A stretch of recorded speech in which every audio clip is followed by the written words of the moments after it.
So here I'm going to describe some of the strange actions a frenemy might perform and how to view the behavior. If you're in a place like a workplace, for example, where this type of behavior is either overlooked or just not seen, it can be tricky to spot.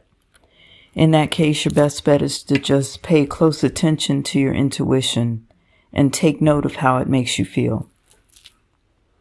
It's my hope that this helps someone to be able to pinpoint unusual and demoralizing behavior that's meant to undermine you early on. In some situations, when you speak your truth or even your opinion, your enemy will do everything in their power to silence you, particularly if they're against you or they've taken some action against you in some way. They might do the following: gaslight you, be condescending or patronizing towards you consistently, negate what you say or what you believe, ignore you when you speak directly to them, claim you're lying or crazy, or gossip about you to others. Why do people do this? Who knows? Maybe you or your authenticity is a threat for some reason. Maybe you did something unintentionally to them, and rather than talking about it, they decided to first hold a grudge, then take some bizarre type of revenge.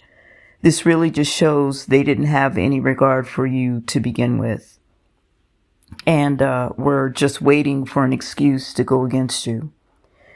In my case, it was a recurring process and seemed to be a source of amusement for those who participated. I guess it made them feel like they were winning when they were really just bullies. Another possibility is that you've been entirely too nice to them. It's also possible they have mental health issues, which is exactly what they claim about you, usually after arranging a situation or a scenario that's meant to cast you in an unfavorable light. Understand that whatever they think or say about you is only their distorted opinion of you, and it's usually going to be some distance away from your truth. They're triggered by you point blank. And yes, this is a them problem, but it explains why your name only comes out of their mouth with derision, scoffing, or hate, also known as fear. In many cases, you haven't done anything to them other than try to be polite or just be yourself freely. On the topic of fear, they'll also try to project this at you or make you feel overwhelmed, crowded, or intimidated, especially when they're among friends. I've heard this is referred to as grooming when you're considered a target. Their tactics might look something like this. Let's say you're in a group of people. One person in particular will move through the group just to get near you physically and not because they like you. It is very odd, bizarre behavior, and it's meant to be. I once watched a quote-unquote frenemy do this gradually and very intentionally at a work event. It was like a weird dance. Walk, stop, chit-chat, smile. Walk, wave to someone, laugh. Walk again, see me watching, stop. Intentionally turn their back to me. Chit-chat some more, laugh loudly. Walk again, and then start a purposely animated conversation with the person next to me or somewhere over my head. This became habitual for them.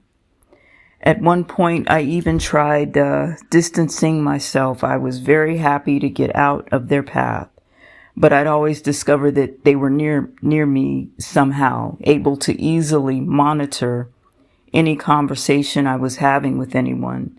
It was almost as if it was their job to keep tabs on me or warn others not to take me too seriously. It became pretty childish. If it feels like someone is doing this not only to confuse or irritate you, but in order to control you, especially anything that comes out of your mouth, be assured that's exactly what it is. Their intention may also be to anger or frustrate you to the point that you act out of character so they can point and judge accordingly. So just don't. They'll appoint themselves your handler or the only one who can tell, or construct your story, which is often why there's that "but we're friends" tactic when their actions say they're anything but. Another weird tip-off is that their actions may seem manic, nervous, or rushed, like they're in a hurry to stop you before you voice an original thought or do something that has absolutely nothing to do with them.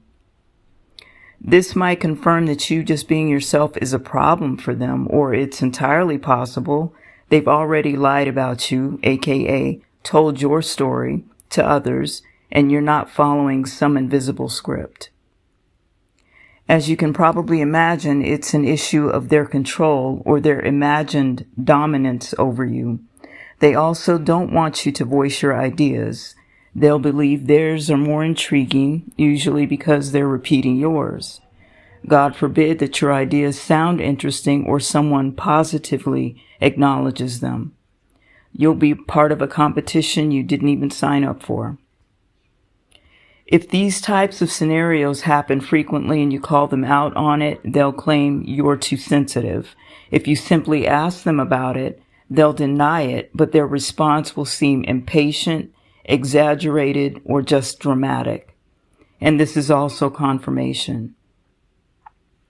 On the more extreme side of this, an individual might claim that you're stalking them, obsessed with them, stealing from them, that you've hurt them, or you're trying to take something from them. This is how you know they're either delusional or just playing a delusional game, particularly if doing something like this would never occur to you. All you're really doing is being yourself, as if it's your right to. So trust your instincts and listen to your intuition. Protect your peace and your energy, and keep speaking or writing your truth. Peace.